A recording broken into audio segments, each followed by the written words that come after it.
So in this video, we're taking a look at 5 ways that you can begin to improve your vocabulary. Without further ado, let's dig in, shall we? The first way we can start to improve our vocabulary is one that you do not hear very often, and that is to start consciously using words you already know the meaning to, but hardly ever use in your day-to-day speech. Most people think that getting a bigger vocabulary is simply learning new words, but that's valueless without using them. Really, what we mean by having an extensive vocabulary is that we choose to express ourselves in more nuanced and subtle ways. So, start looking for words that you use regularly and start to replace them with other words. So, for instance, you could say that someone looks like a tramp. You know, your husband or someone comes downstairs and they haven't really thought about what they're wearing. You say, you look like a tramp. Okay, how about using some other words? What words do you know that could describe them? Some words you could use are tatty, unkempt, roguish, vagrant, delinquent, dilapidated. Those things would add colour to your language. Now, you probably know what all of those words mean, but how often do you use them day by day? If you get into the habit of using the words you already know, but you rarely hear other people using, it has a twofold benefit. One, it helps you to express yourself in more colour, and secondly, everyone will also know what you mean. It's not some crazy word that no one else understands. Let's take another example. How about you're walking somewhere? You can use lots of other words for walk. You could say you want to saunter, you want to glide, amble, perambulate, sashay, wriggle, scramble. Do you see how many words there are? And they all have that different inflection of meaning that will add colour and vibrancy to your conversation. You could say, we've got to walk to such and such.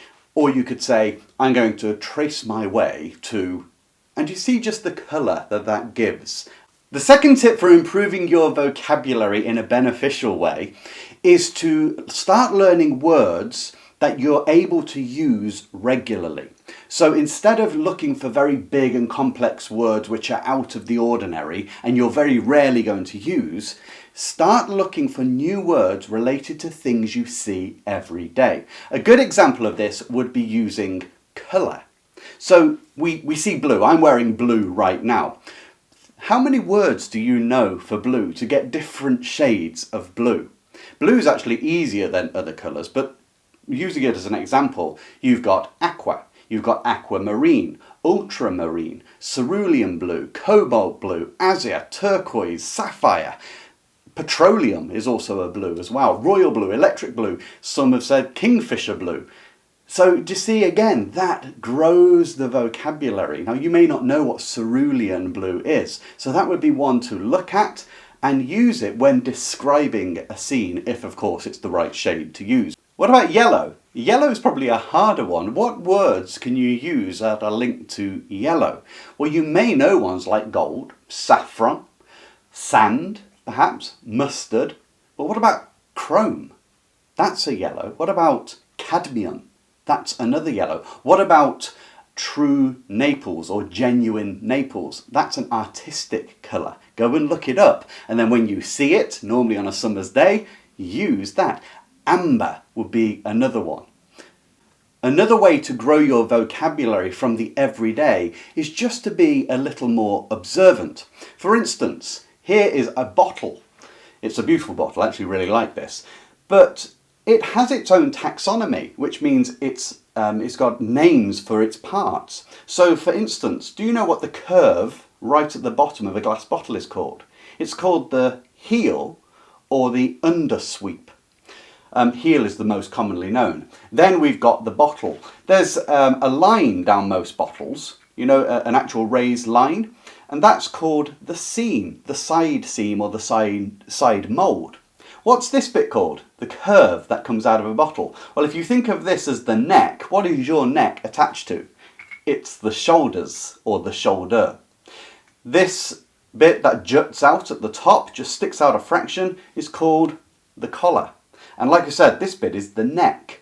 Now, That adds colour because do you know when someone's drinking beer really fast, there is a phrase, they are necking it or necking the bottle. And we may think it's to do with this neck, it's not. Normally we sip from the bore or the orifice, the top, the hole in the top. But when you want to guzzle in a race, maybe a drinking race, the mouth will go around and the lips will go around the neck of the bottle, and that's why they are necking the bottle. So just paying attention to everyday things will actually expand your vocabulary. Another thing that you see every day as an example, if you've got shoelaces, what's the little plastic thing at the end called? It's actually called an aglet. And it comes from when they used to dip rope into molten metal so that it would stop the rope from fraying and also make it easier to thread through holes. Now once you know that word, you could use it either just by talking about a lace, or you could use it as an example of something else.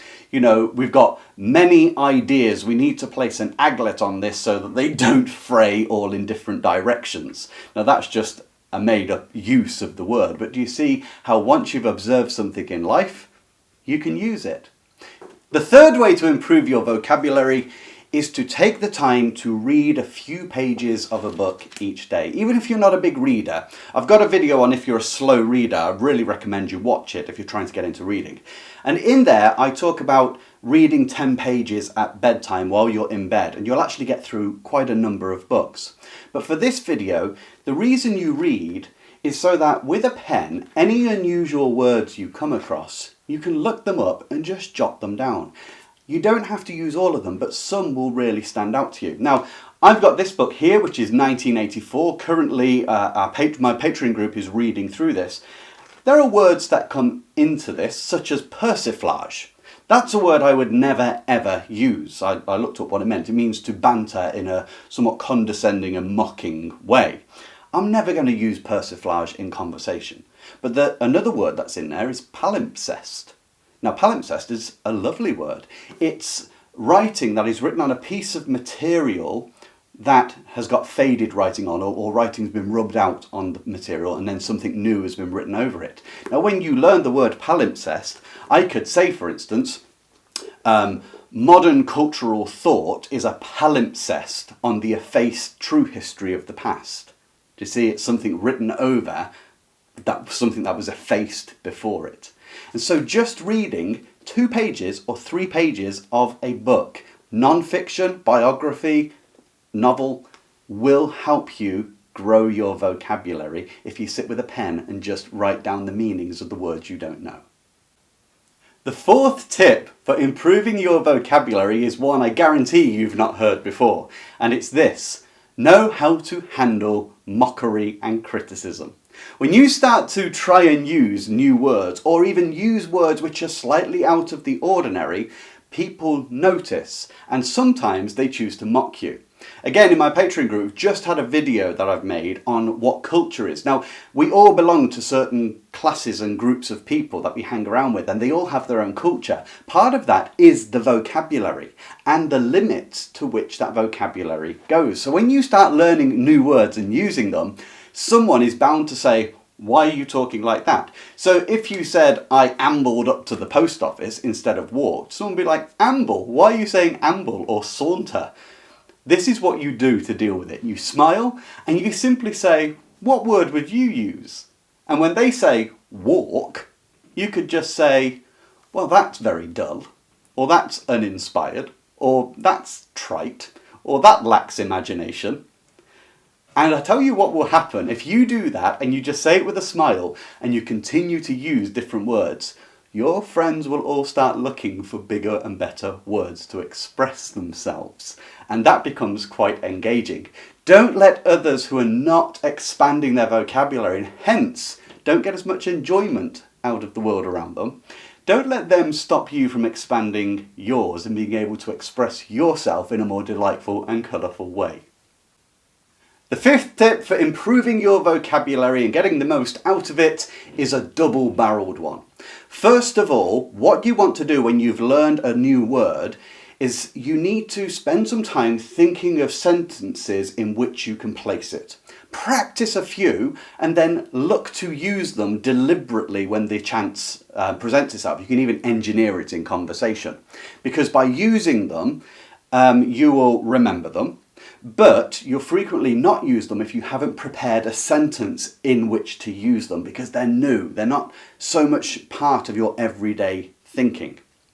It's double-barreled because I can help with this. The other part of this tip is to subscribe to my channel, because I'm starting a new endeavour where I'm going to release short videos which will share one word that you can use, and I'll put it in a sentence that you can use and explain maybe even where it's from, so that you get a full understanding of it. On top of that, I will also be doing extra videos on why vocabulary is important and more advanced tips for growing your vocabulary. I hope that you've enjoyed this video. If you have, please subscribe and share it with anyone you think would benefit from this or is interested in expressing themselves more thoughtfully. Until the next time I see you, I wish you joy in your speaking and your reading.